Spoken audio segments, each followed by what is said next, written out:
Planejamento cabe em qualquer lugar, para qualquer empresa, para qualquer modelo de negócio, para qualquer pessoa, e ele te blinda e ele te cerca estrategicamente para você crescer. Tudo marketing. Tudo marketing. Olá, eu me chamo Álvaro de Melo Filho, sou formado em propaganda e marketing, especialista em publicidade audiovisual e docência universitária e sou mestre em design de marketing. Eu sou professor há 18 anos, professor universitário, e tenho passagem por algumas faculdades e universidades de Goiânia, e atualmente estou na PUC Goiás e na Unifazenda. Trabalho também dentro do mercado com uma marca franqueada de shopping center que trabalha com moda, certo? Há uns 20 anos, ou 22 anos mais ou menos. Lá eu desempenho atividades de marketing e de comunicação.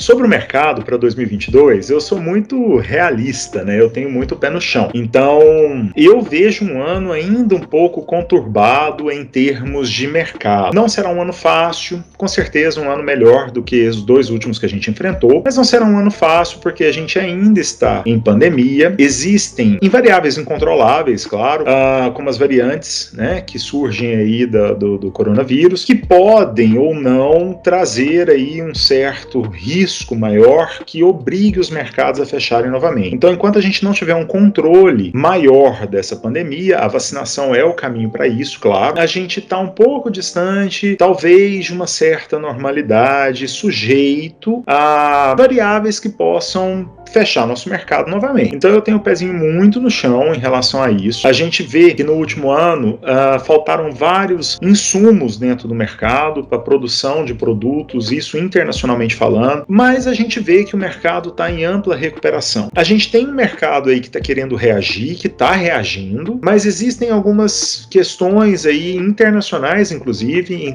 termos de abastecimento, fornecimento, não só no Brasil, mas no mundo todo, que está travando um pouquinho isso. Mas é claro que 2022, apesar de todos os desafios, vai ser um ano de estabilização. Então a gente prevê que o mercado vai se estabilizar, e se estabilizando, com certeza, 2023, final de 2022 para o início de 2023, a tendência é de crescimento. 2022 é um ano político, de grande relevância política, né? Então a gente tem aí alguns players, né, que podem movimentar o mercado para melhor ou para pior. Então 2022 vai ser um ano que pode ser muito promissor. Isso que a população pode se beneficiar dessas promessas, dessas tentativas de resgate do eleitor e tudo mais. Então 2022 será um ano agitado.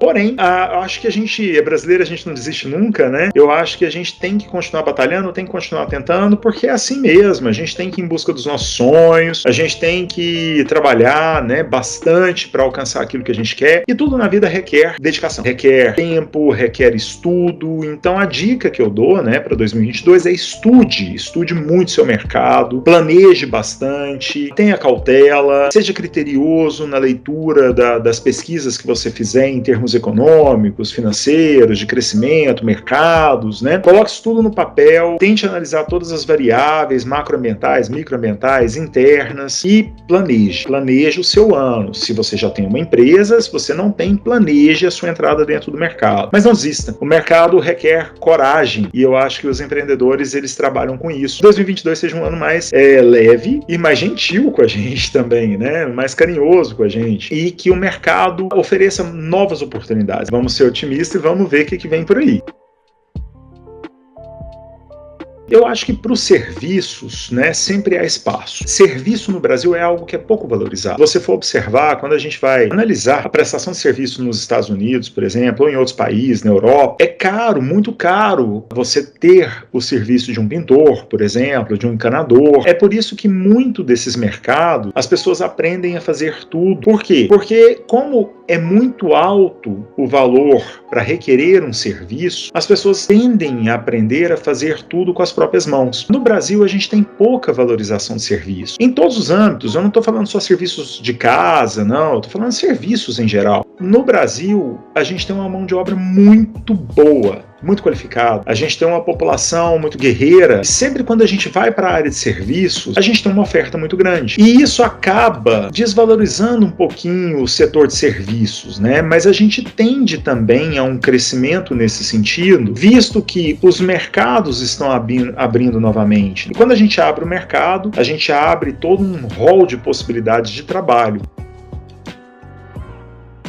Quando a gente vai para a publicidade, que é um setor de serviço, a gente é prestador de serviço, né? A gente tem um ano mais promissor ainda. Eu acho que se tem uma coisa que a pandemia ensinou é que a gente precisa se comunicar. Redes sociais, por exemplo, né, o digital, ele ficou muito valorizado durante o ano de pandemia. E por essa valorização, os profissionais que trabalhavam nessa área, por exemplo, como o famoso social media, né? Hoje em dia a gente fala em tráfego, profissional de copywriter, que é redator publicitário, eles estão muito valorizados porque todos estão muito voltados para a web. Esse setor ele se valorizou muito nos últimos 2 anos. Tanto as pequenas, quanto as médias, quanto as grandes empresas precisaram fazer adaptações em termos de digital. Pequenas e médias empresas precisaram de um esforço maior, porque talvez elas não estivessem preparadas para isso. As grandes empresas estavam mais preparadas, inclusive com profissionais, né, dentro do seu hall de funcionários, de colaboradores. Isso acabou sendo mais rápido para as grandes empresas. Mas as pequenas e médias empresas levaram um tempo maior para entrar dentro desse ambiente digitalizado, virtualizado. E agora que estamos nele, né, a tendência é de crescimento. Então, a agência de comunicação, de publicidade, né, de marketing também, relações públicas, ela ganhou muita expressão durante o período de pandemia, porque nós acabamos sendo os fornecedores desse serviço, que estreitava o laço entre uma marca e o consumidor dela. Então isso fez com que a ponte, né, que é a publicidade, ganhasse muita voz dentro do mercado e fosse muito valorizada. Então a gente tem aí um mercado muito bom para quem quer trabalhar com publicidade, porque as empresas entenderam que para chegar mais próximo do consumidor dela, ela precisa se comunicar bem. Nós estamos literalmente, né, com a faca e com o queijo na mão para ampliar esse mercado nosso, para buscar oportunidades de trabalho.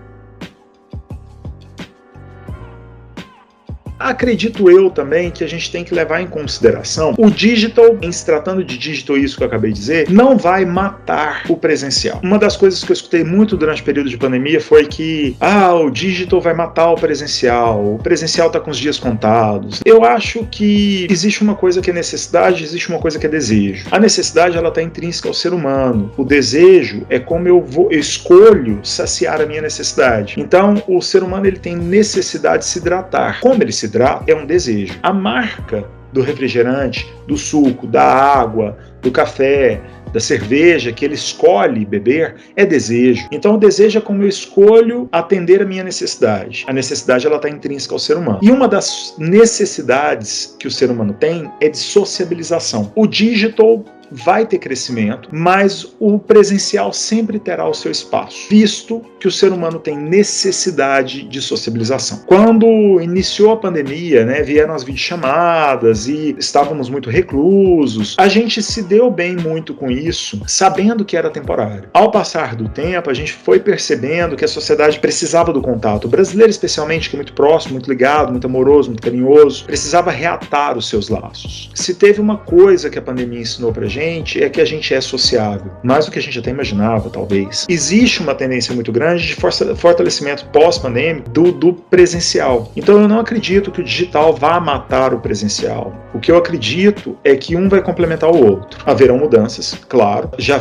percebemos isso, mas a tendência é que um complemente o outro, especialmente em termos de varejo. Existem experiências de consumo que você não tem como desenvolver elas dentro do digital. Isso só dentro do presencial mesmo, dentro do físico. As experiências que o digital oferece são outras. Algumas podem ser replicadas, outras não. São presenciais mesmo. Então o presencial sempre terá seu espaço. O digital terá sempre seu crescimento. E uma coisa vai conviver com a outra. Esta é a tendência que a gente observa nesses termos. Bom, acho que a dica que eu dou para 2022 é: faça tudo com coração, faça tudo com muita alma, com muita garra, com muita sede. Entregue o melhor que a sua empresa pode entregar, mesmo que isso te custe um pouco mais, ou mesmo que isso não dê naquele momento o lucro que você precisava. O retorno que essa satisfação do cliente vai gerar será muito maior que isso. Então, às vezes, a gente tem que dar um passinho para trás para andar 10 para frente. Às vezes, a gente tem que abrir mão de um lucro que poderia ser maior para entregar melhor algo que lá na frente vai fazer com que minha marca tenha um crescimento e que eu possa cobrar até mais do que inicialmente eu projetava meu lucro. A dica que eu dou para 2022 é: não tenha medo, enfrente o ano, é um ano de abertura, é um ano ainda um pouco instável, porque a gente está buscando esse equilíbrio, mas de crescimento, do meio para o final de crescimento. Então seja o primeiro a estar nessa fila de crescimento. Coloque primeiro a sua empresa dentro do mercado, planeje e entregue o melhor que ela puder oferecer. É isso. Espero que eu tenha ajudado e até uma próxima oportunidade. Obrigado pelo convite. Antes de mais nada, até mais.